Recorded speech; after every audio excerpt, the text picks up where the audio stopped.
Assalamualaikum warahmatullahi wabarakatuh. Selamat siang semuanya. Sebelumnya izinkan saya untuk memperkenalkan diri terlebih dahulu. Nama saya Hasanah Ekaristi dengan NIM 20521111008.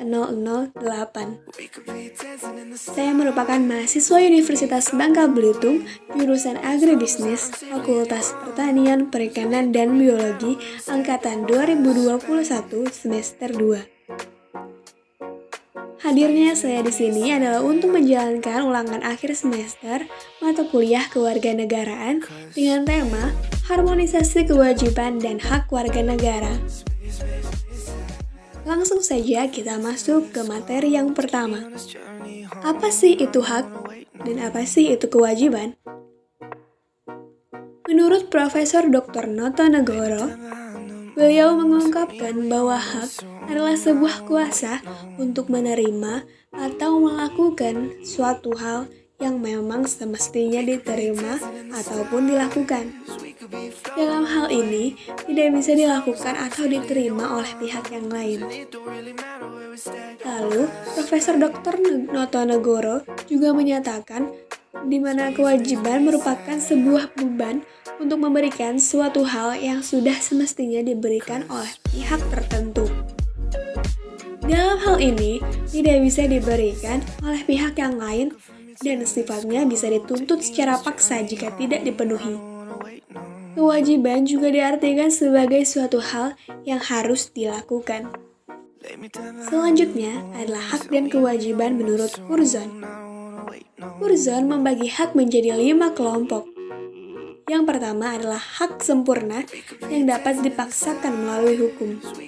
Yang kedua ada hak utama, yaitu hak yang diperluas oleh hak-hak tambahan. Ketiga, hak publik adalah hak yang dimiliki masyarakat. Keempat, hak positif, yaitu hak untuk melakukan perbuatan tertentu. Yang terakhir adalah hak milik, adalah hak yang berhubungan dengan barang ataupun kedudukan. Curzon juga membagi 5 kelompok kewajiban. Yang pertama ada kewajiban mutlak, yaitu kewajiban diri sendiri. Kedua, kewajiban publik, yaitu kewajiban mematuhi hak publik. Ketiga, kewajiban positif, yaitu kewajiban menghendaki dilakukannya sesuatu. Keempat, kewajiban umum, di mana berlaku untuk umum.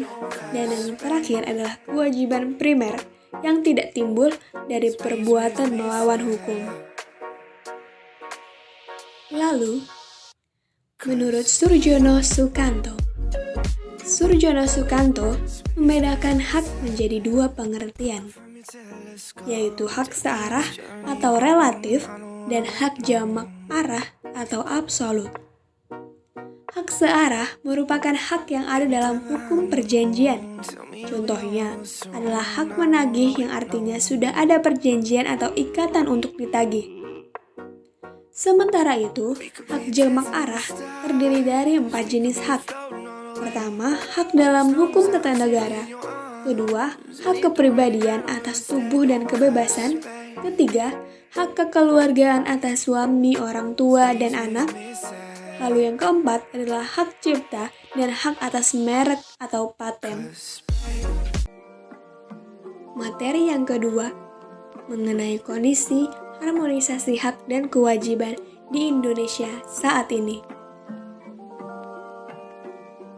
Tahun 2019 sampai tahun 2021, bahkan sampai sekarang, adalah masa di mana seluruh negara diterpa sebuah wabah yaitu COVID-19. Dalam kondisi normal saja tanpa adanya suatu wabah penyakit yang bersifat pandemi ini, penyelenggaraan jaminan kesehatan oleh negara merupakan suatu persoalan yang sangat rumit dan pelik. Jika merujuk kepada negara Amerika Serikat yang dikenal sebagai negara adidaya, ketika membahas dan akan mengesahkan jaminan kesehatan pada masa kepemimpinan Obama, yang ketika itu akan meluncurkan program Obamacare. Hal tersebut pun menjadi kontroversi yang demikian hebat. Lalu, Ditambah lagi kondisi pandemi COVID-19 saat ini juga melahirkan tanggung jawab baru kepada warganya dalam bidang kesehatan. Lalu dalam pasal 28H ayat 1 dan pasal 34 ayat 3 Undang-Undang Dasar 1945 menyatakan bahwa setiap orang berhak untuk memperoleh pelayanan kesehatan dan negara bertanggung jawab untuk penyediaan fasilitas pelayanan kesehatan. Padahal untuk memenuhi hak kesehatan sebagai dimaksud dalam ketentuan Undang-Undang 1945 tersebut bukanlah persoalan yang mudah untuk mewujudkannya, terkhusus di negara Indonesia. Pengaruh pandemi terhadap harmonisasi hak dan kewajiban warga negara. Pelaksanaan hak dan kewajiban yang sangatlah menjadi pro kontra pada pandemi ini adalah keputusan untuk tetap melaksanakan pilkada serentak pada tahun 2020 lalu, yang telah ditetapkan oleh pemerintah dan DPR. Oleh karena itu, pelaksanaan pilkada serentak tahun 2020 tersebut harus dilaksanakan dengan tetap memperhatikan protokol kesehatan. Tentu pada saat itu banyak sekali penyesuaian yang harus dilakukan di dalam setiap tahapan pelaksanaan pilkada serentak yang akan dilakukan, termasuk proses penyelesaian perselisihan hasil pemilihan kepala daerah di Mahkamah Konstitusi. 3 negara yang dianggap sukses dalam menyelenggarakan pemilu di tengah pandemi adalah Korea Selatan, Mongolia, dan Sri Lanka.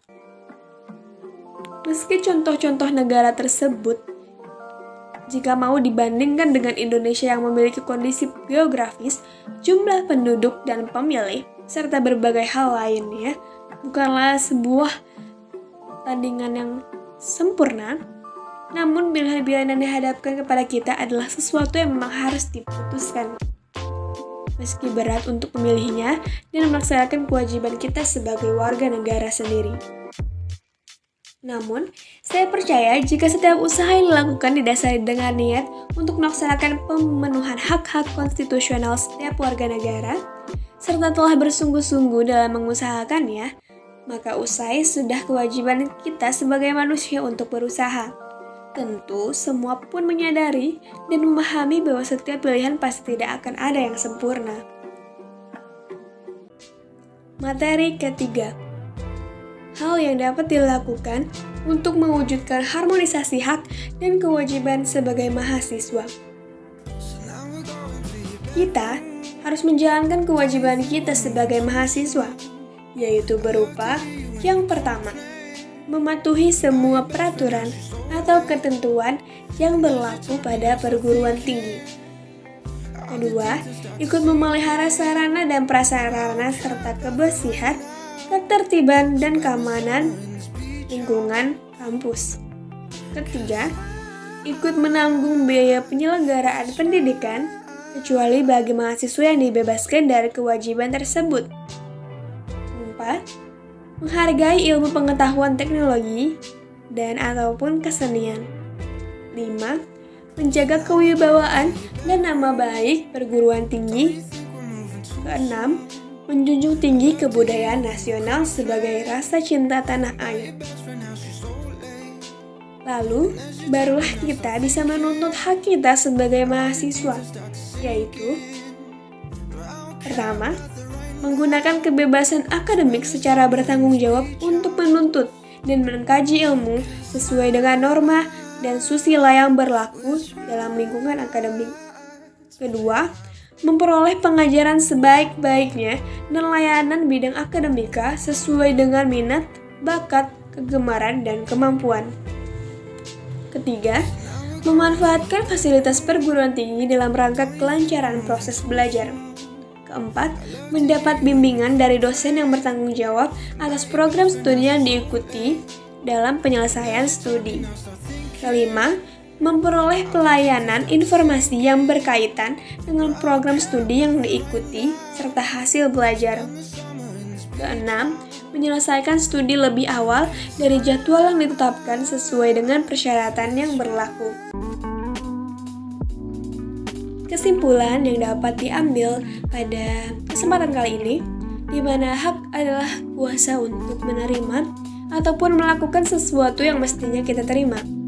Dalam hal kewarganegaraan, hak ini berarti warga negara berhak mendapatkan penghidupan yang layak, jaminan keamanan, perlindungan hukum, dan lain sebagainya. Ada pula kewajiban adalah suatu hal yang wajib dilakukan demi mendapatkan hak atau wewenang. Dengan kata lain, kewajiban merupakan hal yang harus dilakukan karena sudah mendapatkan hak. Sebagai warga negara, kita wajib melaksanakan peran sebagai warga negara sesuai kemampuan masing-masing, supaya mendapatkan hak kita sebagai warga negara yang baik. Adapun harmonisasi hak dan kewajiban kita dalam kondisi COVID-19 saat ini, yaitu hak masyarakat sebagai penduduk, adalah untuk mendapatkan layanan kesehatan dari pemerintah. Adapun kewajibannya untuk menjaga kesehatan diri sendiri dan lingkungan sekitar. Sementara itu, pemerintah juga memiliki hak untuk membuat dan melaksanakan peraturan dalam menghadapi pandemi COVID-19. Sedangkan kewajibannya adalah memperhatikan kesehatan masyarakat dan memberikan bantuan sosial. Memperhatikan kesehatan masyarakat yang dimaksud ini adalah salah satunya dengan memberikan tes sebanyak-banyaknya kepada seluruh masyarakat. Baik, sekiranya hanya itu yang dapat saya sampaikan melalui video kali ini. Semoga apa yang telah saya sampaikan ada manfaatnya bagi kita semua. Kurang lebihnya saya dalam bertutur kata dengan kerendahan hati semoga dapat dimaafkan. Terima kasih sekali lagi atas waktu dan perhatiannya. Wabillahi taufiq wal hidayah. Wassalamualaikum warahmatullahi wabarakatuh.